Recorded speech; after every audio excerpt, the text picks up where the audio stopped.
Movie की शुरुआत में हमें एक चर्च दिखाया जाता है जहां पर क्वेट नाम का आदमी अपने सिंस को कन्फेस कर रहा था क्योंकि उसकी वजह से एक पादरी मारा गया था। तो प्रीस्ट उसके कन्फेशन को सुनकर क्वेट को माफ कर देता है क्योंकि इस समय क्वेट की कोई गलती नहीं थी। तो माफी मिलने के बाद क्वेट प्रे करने लगता है, जिसके बाद हमें सिविल स्पेन का सीन दिखाया जाता है जहां पर एक आदमी लेडी ऑफ टीयर्स नाम के चर्च चला जाता है। मगर जब वो चर्च के फादर फेरो को ढूंढ रहा था तब अचानक से उसके सर पर एक चैन आकर गिर जाती है जिससे इस आदमी की डेथ हो जाती है। जिसके बाद हमें वेटिकन का सीन दिखाया जाता है जहां पर साइबर डिवीजन का हेड एरिक काफी ज्यादा टेंशन में था क्योंकि एक हैकर उनके सिस्टम को हैक कर रहा है। साथ ही इंटेलिजेंस का स्टाफ इस हैकिंग को रोक नहीं पा रहा है। तो एरिक जल्दी से सिस्टम को शट डाउन करवा देता है, मगर हैकर को इस सब का अंदाजा था जो शटडाउन होने से पहले पोप के सिस्टम में एंटर कर जाता है, जहां वो पोप के लिए एक मैसेज छोड़ देता है जिसे पढ़कर पोप बिल्कुल भी खुश नहीं थे। और यही हाल इंटेलिजेंस यूनिट का भी था। तो वो लोग जल्दी से इमरजेंसी मीटिंग बुलाने लगते हैं क्योंकि मैसेज के हिसाब से सिविल का एक चर्च कोलैप्स होने वाला है। जिसके बाद हमें क्वेट दिखाया जाता है जो कि वेटिकन इंटेलिजेंस का बेस्ट एजेंट था। तो उसे इस इमरजेंसी को डील करने के लिए एजेंसी बुलाया जाता है जहां उसकी मुलाकात दो हाई लेवल फिगर्स से होती है जो कि कार्डिनल एवास और हेड ऑफ सिक्योरिटी स्पाडा थे। तो वो लोग क्वेट को बताते हैं कि कल रात वेटिकन इंटेलिजेंस का सिस्टम हैक कर लिया गया था। साथ ही पोप के कंप्यूटर पर एक मैसेज छोड़ा गया है जिसके हिसाब से सिविल का एक चर्च डिमोलिश किया जाना है। पर 2 दिन पहले चर्च में हमारा एक इन्वेस्टिगेटर मारा गया है। ऑब्वियसली ये एक प्लान असैसिनेशन था, मगर अब इस इंसिडेंट को गॉड की मर्जी बताया जा रहा है। तो एवास क्वेट से कहता है कि तुम्हें सिविल जाकर उस चर्च को इन्वेस्टिगेट करना होगा ताकि इस इंसिडेंट का कोई मेजर स्कैंडल न बन जाए। तो क्वेट को एहसास हो जाता है कि कार्डिनल एवास भी उस चर्च को डिमोलिश करवाना चाहते हैं। साथ ही वो क्वेट को वहां भेजकर मैटर को शांत करवाना चाहते हैं। तो एवास के जाने के बाद स्पाडा क्वेट से कहता है कि इस मिशन के लिए तुम्हें फुल अथॉरिटी दी जा रही है, साथ ही तुम्हें इंटेलिजेंस के बेस्ट हैकर का भी सपोर्ट मिलने वाला है। तो ये सुनकर क्वेट कंफ्यूज हो जाता है कि स्पाडा कार्डिनल एवास से अलग ऑर्डर्स क्यों दे रहे हैं। तो एवास उसे क्लियर करने लगता है कि उस चर्च में 2 मौत हो चुकी हैं और दोनों ही आदमी कोई छोटे मोटे आदमी नहीं थे क्योंकि पहले मरने वाला आदमी आर्किटेक्ट था जो कि चर्च को डिमोलिश करवाने वाला था और दूसरा मरने वाला आदमी आर्कबिशप कोर्वो का असिस्टेंट हुआ करता था जिसे सिविल चर्च का जायजा लेने के लिए भेजा गया था क्योंकि आर्कबिशप कोर्वो उस जमीन को डेवलप करवाना चाहते हैं जिस पर वो चर्च बना हुआ है, मगर लैंड की रियल ओनर इस डील के लिए राजी नहीं है।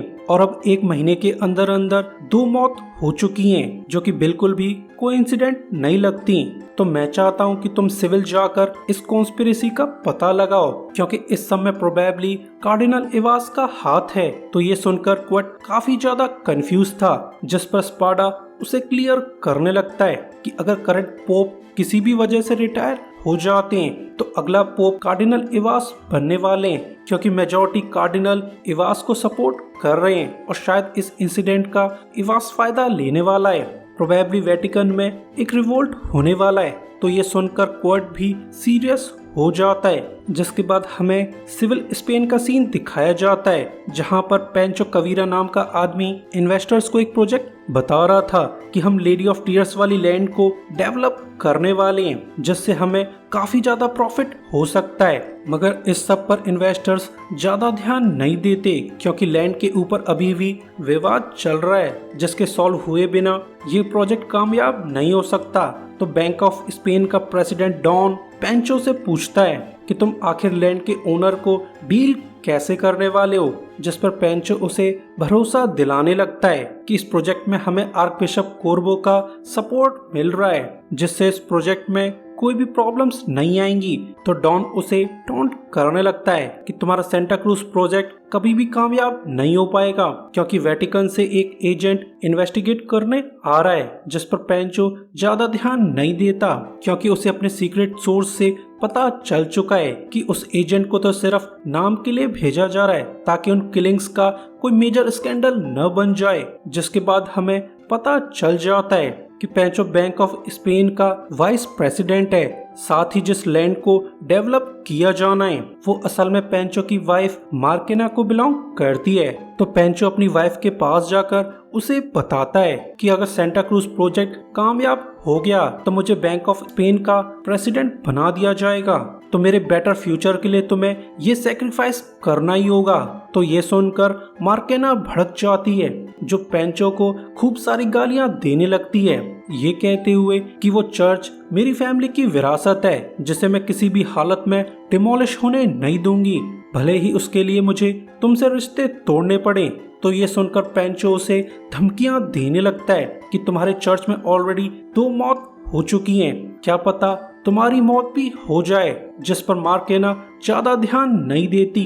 वहीं क्वर्ट ने भी अपनी इन्वेस्टिगेशन को चालू कर दिया था, जहां उसे सेंटा क्रूज प्रोजेक्ट का पता चल जाता है। साथ ही उसे मार्केना और पेंचो के बारे में भी पता चल जाता है। तो वो जल्द ही स्पेन पहुंच जाता है, जहां उसे रिसीव करने के लिए पुलिस चीफ नवारो आया हुआ था, जो कि क्वर्ट का पुराना दोस्त है। तो वो क्वर्ट को सारा माजरा बताने लगता है, पर तभी क्वर्ट को एहसास हो जाता है कि कोई उन्हें फॉलो कर रहा है। तो वो नवारो से गाड़ी को रुकवा लेता है। साथ ही वो इस मिशन में अकेले काम करने का डिसाइड कर लेता है, जो फिर सीधा चर्च चला जाता है, जहां पर उसकी मुलाकात ग्रिस नाम की लेडी से होती है, जो कि इस चर्च के रेनोवेशन की इंचार्ज थी। तो वह क्वर्ट को चर्च की हिस्ट्री बताने लगती है कि ये चर्च लगभग 300 साल से यहाँ मौजूद है, तो इस चर्च को तो हिस्टोरिकल साइट की तरह प्रोटेक्ट किया जाना चाहिए। मगर अजीब बात है कि वेटिकन इस चर्च को डिमोलिश करना चाहता है। साथ ही चर्च में 2 लोगों की मौत हो चुकी है, तो इस चर्च को किलर चर्च का नाम दे दिया गया है, मानो ये सब चर्च को डिफेम करने के लिए किया जा रहा हो। मगर इनकी बातें पूरी हो पाती हैं उससे पहले ही चर्च का फादर फेरो यहाँ आ जाता है, जो क्वर्ट को देखकर उस पर भड़कने लगता है कि मैं तुम्हें इस चर्च को बेचने नहीं दूंगा। तो क्वर्ट उसे क्लियर कर देता है कि मेरा इस चर्च के डिमोलिशन से कोई भी कनेक्शन नहीं है, मैं तो बस यहाँ पर इन्वेस्टिगेशन करने आया हुआ हूँ। मगर पैरो को उसकी बातों पर भरोसा नहीं होता, जिससे क्वर्ट भी काफी ज्यादा परेशान है। तो वह अपने फ्लैट लौट कर रिपोर्ट बनाने लगता है, मगर तभी उसे एहसास हो जाता है कि कोई उसके कमरे पर नजर रख रहा है। तो उसे कूनी नाम के हैकर से पता चलता है कि चर्च ने उसकी सपोर्ट के लिए कूनी को असाइन कर दिया है। साथ ही वो क्वर्ट के रूम में कैमरेज फिट कर देता है ताकि इस रूम को अच्छे से प्रोटेक्ट किया जा सके। जिसके बाद क्वर्ट आर्कबिशप कोर्वो से मिलने चला जाता है ताकि वो चर्च डिमोलिशन के ऊपर डिस्कस कर सके। तो कोर्वो उसे एक्सप्लेन करने लगता है कि उस चर्च की हालत काफी ज्यादा खराब हो चुकी है, तो उसे डिमोलिश करने में ही सबकी भलाई है। साथ ही उस लैंड को डेवलप करने से सोसाइटी का भला होने वाला है। मगर क्वर्ट को इसकी बातों पर जरा भी भरोसा नहीं है, क्योंकि असल में वो जमीन बर्नर फैमिली को बिलोंग करती है, जिसकी मर्जी के बिना ये डिमोलिशन किया जाना है। तो उसे कोर्वो के एम्बिशंस पर शक होने लगता है। मगर जब क्वर्ट वापस जा रहा था तब पेंचो यहाँ आकर उसे रोक लेता है, जो क्वर्ट को ब्राइब करना चाहता था ताकि वो उसके सपोर्ट में रिपोर्ट बना सके। मगर क्वर्ट इस सब में इंटरेस्टेड नहीं था, तो वो पेंचो की बातें सुने बिना ही यहाँ से चला जाता है। तब होटल लौटते वक्त उसकी मुलाकात मार्केना से हो जाती है, जिस पर क्वर्ट अपनी पोजीशन को क्लियर कर देता है कि मेरा इस डिमोलिशन से कोई भी कनेक्शन नहीं है, मैं तो बस यहाँ पर एक रिपोर्ट बनाने आया हुआ हूँ। तो ये सुनकर मार्केना भी काफी ज्यादा सरप्राइज थी और फिर क्वर्ट होटल लौटकर ग्रिस को इन्वेस्टिगेट करने लगता है, जिसे अपने हैकर से पता चल जाता है कि ग्रिस पहले एक नन हुआ करती थी, मगर कुछ साल पहले ग्रिस पर एक पुलिस वाले ने हमला कर दिया था। तब से ग्रिस पूरी तरह से बदल चुकी है और अब वो मार्केना की हेल्प कर रही है। तो वो ग्रिस के पास जाकर पूछताछ करने लगता है, जिससे उसे ग्रिस का पास्ट पता चल जाता है। और अब क्वर्ट काफी ज्यादा इम्प्रेस था क्योंकि ग्रिस सच में अच्छी इंसान है। जिसके बाद क्वर्ट मार्केना से मिलने चला जाता है, जहां ये दोनों पर्सनल बातें करने लगते हैं। साथ ही वो लेडी क्वर्ट की हेल्प मांगने लगती है। वहीं दूसरी तरफ हमें हैकर कूनी का रूम दिखाया जाता है, जहां पर एक आदमी कूनी के सिस्टम को एक्सेस कर रहा था, मगर वो इस सब में कामयाब नहीं हो पाता है। और उसे ऐसा करते हुए कूनी ने देख लिया था, तो वह क्वर्ट को इन्फॉर्म कर देता है कि किसी ने मेरे कंप्यूटर को एक्सेस करने की कोशिश की थी, साथ ही कोई तुम्हारे रूम में जाकर छेड़छाड़ कर रहा है। तो क्वर्ट जल्दी से होटल लौट जाता है, मगर उसे ऐसा करते हुए रोमन नाम का ठग देख लेता है, जो अपने आदमियों को क्वर्ट के बारे में इन्फॉर्म कर देता है। तो वो लोग जल्दी से भागना चालू कर देते हैं, मगर क्वर्ट ने उन्हें भागते हुए देख लिया था। तो वो इन ठग्स को चेज करने लगता है और जल्द ही वो एक ठग को कैप्चर कर लेता है, मगर सेकंड ठग यहाँ आकर क्वर्ट को इंजर्ड कर देता है, जिससे ठग्स भागने में कामयाब हो जाते हैं। वहीं कूनी सिक्योरिटी चीफ स्पाडा को इन्फॉर्म कर देता है कि कार्डिनल एवास का आदमी मेरे सिस्टम से छेड़छाड़ कर रहा था। प्रोबेबली वो क्वर्ट की मिशन रिपोर्ट जानना चाहता है। तो ये सुनकर स्पाडा भी सीरियस हो जाता है। तो कूनी उसे रिवील कर देता है कि मैंने क्वर्ट के कहने पर आर्कबिशप कोर्वो का सिस्टम हैक किया था, जिससे मुझे काफी इंटरेस्टिंग बातें पता चली हैं कि वो लेडी ऑफ चर्च के फादर फेरो को मरवाना चाहते हैं, क्योंकि फादर फेरो किसी भी हालत में उस चर्च को डिमोलिश करने नहीं देंगे। मगर अजीब बात ये है कि कोर्वो ये अपनी मर्जी से नहीं करवा रहा है, बल्कि उसे कोई ब्लैकमेल कर रहा है। यानी चर्च का डिमोलिशन, किलिंग इंसिडेंट्स सभी एक कॉन्स्पिरेसी का पार्ट हैं। पर तभी एक आदमी इन्हें इन्फॉर्म कर देता है कि वो हैकर फिर से एक्टिव हो चुका है, मगर इस बार इनकी साइबर टीम पहले से रेडी थी, जो साइबर अटैक को नाकामयाब कर देती है। वहीं क्वर्ट दोबारा मार्केना से मिलने चला जाता है, जहां मार्केना उसे अपना घर दिखाने लगती है। साथ ही वो क्वर्ट को चर्च की हिस्ट्री बताने लगती है कि 17वीं सेंचुरी में हमारे एंसेस्टर ने इस लैंड को सीड कर दिया था, मगर इस लैंड के राइट्स अभी भी हमारी फैमिली के पास हैं। यानी कोई भी हमारी मर्जी के बिना चर्च को डिमोलिश नहीं कर सकता। और शायद इसी वजह से आर्कबिशप और पेंचो हमें फोर्स कर रहे हैं। साथ ही वो लोग चर्च को डिफेम करना चाहते हैं, ताकि वो मुझे प्रेशर करके एग्रीमेंट पे साइन करवा सकें। मगर जो भी हो, मैं चर्च को डिमोलिश होने नहीं दूंगी। और इसी दौरान क्वर्ट की मुलाकात मार्केना की मॉम से हो जाती है, जो कि एक हेरिडिटरी डचेस थी। मगर ये लोग अपनी बातें कंटिन्यू कर पाते उससे पहले ही क्वर्ट को इंस्पेक्टर नवारो का कॉल आ जाता है। तो क्वर्ट जल्दी से स्टेशन चला जाता है, जहां उसे इंस्पेक्टर से पता चल जाता है कि जिन लोगों ने उस पर हमला किया था, उस गैंग का बॉस रोमन नाम का आदमी है, जो कि प्रोबेबली पेंचो कवीरा के लिए काम करता है। तो क्वर्ट को भी एहसास हो जाता है कि उस पर हमला पेंचो ने करवाया था। और इसी वक्त क्वर्ट को स्पाडा का कॉल आ जाता है, जो क्वर्ट को इन्फॉर्म कर देता है कि हमने हैकर का पता लगा लिया है। ये काम रोमानिया के हैकर वेल का है, जो कि सिर्फ और सिर्फ पैसों के लिए काम करता है। यानी वो इस इंसिडेंट में पर्सनली इन्वॉल्व नहीं है, बल्कि उसे किसी ने हायर किया होगा। साथ ही स्पाडा क्वर्ट को ऑर्डर्स देने लगता है कि इस मैटर में सबसे ज्यादा सस्पिशियस बैंक ऑफ स्पेन है, जिसका रिप्रेजेंटेटिव पेंचो कुछ ज्यादा ही तमाशा खड़ा कर रहा है। तो तुम पेंचो पर नजर बनाए रखो। जिसके बाद क्वर्ट कोर्वो से मिलने चला जाता है, जहां वो कोर्वो से पूछताछ करने लगता है। तो उसे इस इंटेरोगेशन से पता चल जाता है कि कोर्वो के कुछ सबऑर्डिनेट्स चाइल्ड अब्यूज केस में शामिल थे, जिसका एविडेंस पेंचो को मिल चुका है। तो वो कोर्वो को बर्बाद करने की धमकी देकर उससे अपना काम करवा रहा है। तो कोर्वो भी क्वर्ट को धमकी देने लगता है, मगर क्वर्ट इस सब पर ध्यान नहीं देता। जिसके बाद हैकर कूनी क्वर्ट को इन्फॉर्म कर देता है कि चर्च का पादरी फेरो तो काफी साल पहले ही मर चुका है, और जो आदमी अब पादरी बना फिर रहा है वो प्रोबेबली कोई बहरूपिया है। तो क्वर्ट अपनी हेल्प के लिए कूनी को भी स्पेन बुला लेता है, जिसे यहाँ देखकर क्वर्ट काफी ज्यादा खुश था।